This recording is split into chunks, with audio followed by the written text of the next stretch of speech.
السلام علیکم ورحمۃ اللہ وبرکاتہ۔ بسم اللہ الرحمن الرحیم، الحمد للہ رب العالمین، والصلاة والسلام علی سید الانبیاء والمرسلین وعلی آلہ واصحابہ اجمعین، وبعد۔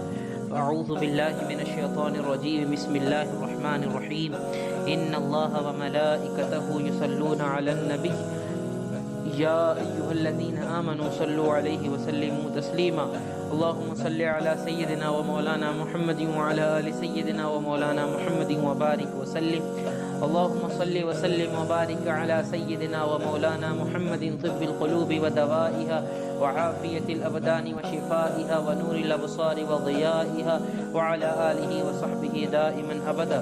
جزا الله عنا سيدنا ومولانا محمدا صلى الله تعالى عليه وسلم ما هو أهله۔ پوری دنیا کے ہمارے مسلمان بھائی، بالخصوص ہندوستان، پاکستان اور اس کے علاوہ دنیا کے وہ ممالک جہاں پر فل لاک ڈاؤن لگا ہوا ہے اور عجیب کشمکش کا عالم ہے، لوگ بہت پریشان حال ہیں۔ وقت ایسا آ چکا ہے کہ انہوں نے عید الفطر کی نماز بھی ادا نہیں کی یا انہیں ادا کرنے کا موقع نہیں دیا گیا، اور اب عید الاضحیٰ کے تعلق سے بھی یہی احساس ہو رہا ہے، ایسا ہی لگ رہا ہے۔ عید الاضحیٰ کی نماز بھی سارے لوگ مل کر جیسے نارملی ادا کرتے تھے ویسے ادا نہیں کر پائیں گے۔ اللہ تعالیٰ کی بارگاہ میں دعا ہے کہ اللہ تعالیٰ فضل فرمائے، حالات ایسے درست ہو جائیں کہ سارے مسلمان بھائی، اس کی ذات سے کچھ بعید نہیں، وہ چاہے تو کچھ بھی کر دے۔ انما امرہ اذا اراد شیئا ان یقول له کن فیکون۔ اس کی شان تو یہ ہے کہ بس وہ جس چیز کا ارادہ فرماتا ہے، کہتا ہے ہو جا، وہ ہو جاتی ہے۔ اگر اللہ تعالیٰ چاہے تو راہیں کھل جائیں، پھر بھی جو بظاہر اسباب ہیں لگ رہا ہے جیسا، اس کے اعتبار سے تو امید نہیں لگ رہی ہے کہ مسلمان ویسے اجتماعی طور پر سب مل کر ایسے عید کی نماز، عید الاضحیٰ کی نماز ادا کر پائیں گے جیسے وہ ہمیشہ سے ادا کرتے رہے ہیں۔ اس لیے پیارے اسلامی بھائیوں اور بزرگوں، جہاں جہاں بھی فل لاک ڈاؤن لگا ہوا ہے وہاں قانون کی پابندی کریں۔ اپنے آپ کو ذلت کے لیے پیش کرنا، اپنے آپ کو مار پٹائی کے لیے پیش کرنا، اپنے آپ کو قید کے لیے خود بخود پیش کرنا یوں بلا کسی وجہ شرعی کے، یہ درست نہیں ہے۔ نہ اپنے آپ کو ہلاکت میں ڈالیں، نہ اپنے گھر والوں کو پریشان کریں، قانون کی پابندی کریں تاکہ آپ خوش رہیں۔ یاد رکھیے ہماری شریعت بڑی وسعت رکھتی ہے، بڑی آسانی رکھتی ہے۔ جہاں پر کوئی بندہ کسی کام کو کر ہی نہیں سکتا، اللہ تعالیٰ اسے اس بات کا حکم بھی نہیں دیتا۔ قرآن پاک میں واضح طور پر ہے، لا یکلف اللہ نفسا الا وسعها۔ اللہ تعالیٰ کسی بھی جان کو اتنی ہی چیز کا مکلف بناتا ہے جتنا وہ کر سکتی ہے۔ یعنی جو بندہ کر سکتا ہے اسی کے کرنے کا اسے حکم دیا جاتا ہے۔ جو آنکھوں سے دیکھ نہیں سکتا اسے تھوڑی کسی چیز کے دیکھنے کا حکم دیا جائے گا۔ جو پیر سے چل نہیں سکتا اسے تھوڑی چلنے کے لیے کہا جائے گا۔ جو شخص بیچارہ سجدہ نہیں کر سکتا اسے شریعت یہ نہیں کہتی کہ تمہیں حرام میں سجدہ کرنا ہی ہے، بیٹھ کر نماز پڑھ لو، اشارے سے نماز پڑھ لو۔ ایسے آج کل کے جو حالات ہیں، ان حالات میں یہ ضروری نہیں ہے کہ ہم عید الاضحیٰ کی نماز پڑھے ہی پڑھیں، چاہے بھلے جو ہو جائے، چاہے بھلے ہمارے یہاں کا جو گورننس جو باڈی ہے وہ ہمارے خلاف ہو جائے، گرفتاریاں ہو جائیں، پریشانیاں ہو جائیں، مار پٹائی، ایسا نہیں۔ عزت کے ساتھ جو کام ہو شریعت انہی چیزوں کا حکم دیتی ہے، یاد رکھیے۔ تو ایسے حالات میں جہاں جہاں پر بھی ہندوستان میں یا دوسرے ممالک میں جتنے لوگوں کو نماز پڑھنے کی اجازت مسجد یا عیدگاہ میں دی گئی اتنے ہی لوگ پڑھنے جائیں۔ باقی لوگ اپنے اپنے گھروں میں جب مسجد میں یا عیدگاہ میں عید کی نماز ہو جائے، ایک وقت معلوم ہوتا ہی ہے کہ اس وقت نماز ہوگی، تو اس وقت کے بعد اپنے اپنے گھروں میں 4 رکعت نماز چاشتی کی پڑھیں، اور ان 4 رکعت میں کسی بھی صورت کی تلاوت کریں، کچھ بھی پڑھیں۔ نماز 4 رکعت پڑھنے کے بعد فارغ ہونے کے بعد یہ 4 رکعت نماز آپ 2 کر کے بھی پڑھ سکتے ہیں، اور 4 کی میں سے اکٹھا بھی پڑھ سکتے ہیں۔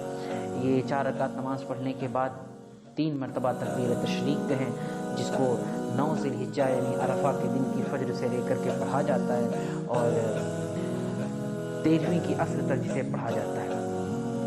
تو اس کو پڑھنے کا اہتمام کریں 3 مرتبہ۔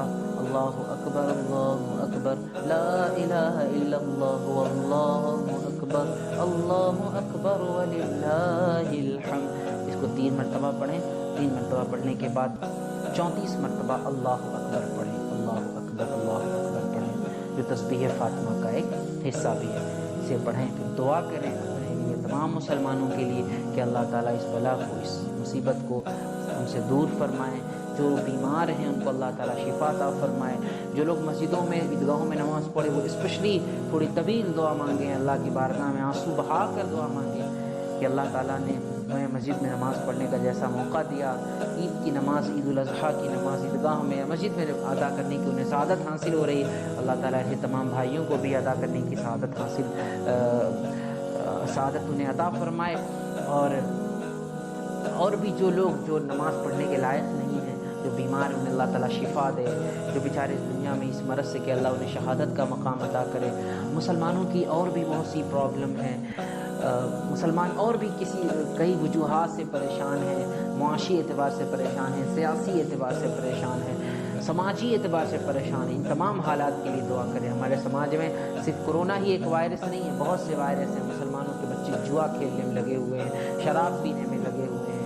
سب کی بات نہیں کر رہا ہوں، مگر آپ ڈھونڈیں گے تو آپ کو پتہ چلے گا۔ ہمارے بچے نماز نہیں پڑھتے، ہمارے بچے بری سنگتوں میں ہوتے ہیں، بدکاریاں کرتے ہیں اور کیا کیا گناہوں میں لگ جاتے ہیں۔ یہ بھی سب وائرس ہے، ان کے بھی خاتمے کے لیے دعا کریں۔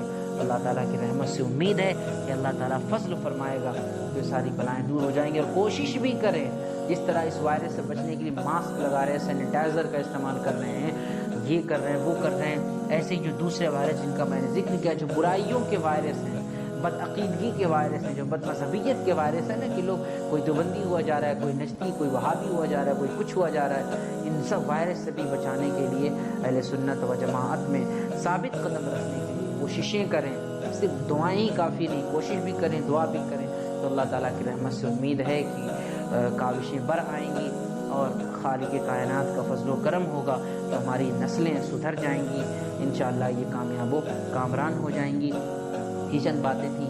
کوشش کیجیے کہ 9 ذی الحجہ کا جو بقرعید سے پہلے کا دن ہے، جسے ہندوستان میں سیٹرڈے کو عید منائی جا رہی تو فرائیڈے کو روزہ رکھیں، افطار میں، سحری میں خاص دعائیں کریں، پوری دنیا کے لوگوں کے لیے دعا کریں۔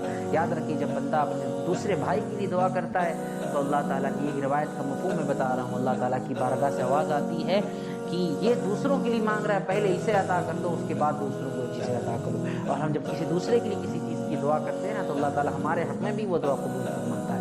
یہ سب روایتوں کا خلاصہ میں بیان کر رہا ہوں۔ تو سحری میں، افطار میں دعا کریں۔ 9 تاریخ کا روزہ رکھنا ہے، 10 کو تو روزہ رکھنا ہی منع ہے، جو بقرعید کا دن ہے اس دن روزہ رکھنا منع ہے، اور تو 9 تاریخ کا روزہ رکھے، سحری افطاری میں دعا کریں۔ اللہ تعالیٰ کی رحمت سے امید ہے کہ اللہ تعالیٰ خاص فضل و کرم فرمائے گا۔ جتنی خوشی میسر ہے اس کو غنیمت جانیں۔ یاد رکھیے بہت سے ممالک میں لوگ ایسے بھی ہیں کہ ان کے پاس پیسے ہی نہیں ہیں کہ وہ عید منا سکے، ان کے پاس پیسے ہی نہیں کہ وہ جانور خرید سکیں۔ ہمارے یہاں تو اللہ کا شکر ہے ہمارے پاس پیسے ہیں کہ ہم کھا پی سکتے ہیں، قربانی کر سکتے ہیں، اپنی طرف سے بھی قربانی کریں اور حضور کی ساری امت کی طرف سے قربانی کریں۔ مگر یہ بھی یاد رکھیں کہ اگر گھر میں کئی لوگوں پر قربانی واجب ہے، کئی لوگ مالک نصاب ہیں، تو سب کی طرف سے ہر سال، یعنی جب وہ مالک نصاب ہو، ہر سال ان کے اوپر سے قربانی واجب ہے۔ یہ مت سوچیں کہ گھر کے ایک شخص نے کر لیا تو سب کی طرف سے واجب ادا ہو جائے گا، غلط بات ہے۔ اس مسئلے کی اس مسئلے کی کو گہرائی سے جاننے کے لیے اپنے محلے کے امام صاحب یا کسی بھی عالم سے رابطہ کریں، وہ انشاءاللہ آپ کو بتائیں گے۔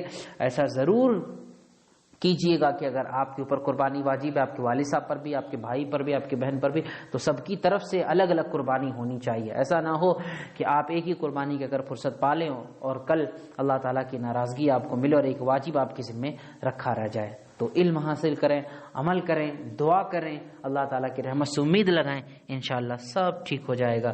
آپ سب کو ایڈوانس میں بہت بہت عید الاضحیٰ کی مبارکباد، عرفہ کے دن کی مبارکباد۔ روزے رکھیں، عید الاضحیٰ کے دن خوشی منائیں اور دعائیں بھی کریں غریبوں، یتیموں، مسکینوں کی۔ جو آپ قربانی کریں اس سے مدد کریں، ان کو پہنچائیں، ان کو کپڑے پہنچائیں، ان کو پیسے پہنچائیں۔ اللہ تعالیٰ اس کی مدد کرتا ہے جو اللہ تعالیٰ کے بندوں کی مدد کرتا ہے۔ استغفر اللہ ربی من کل ذنب واتوب الیہ۔ والسلام علیکم ورحمۃ اللہ وبرکاتہ۔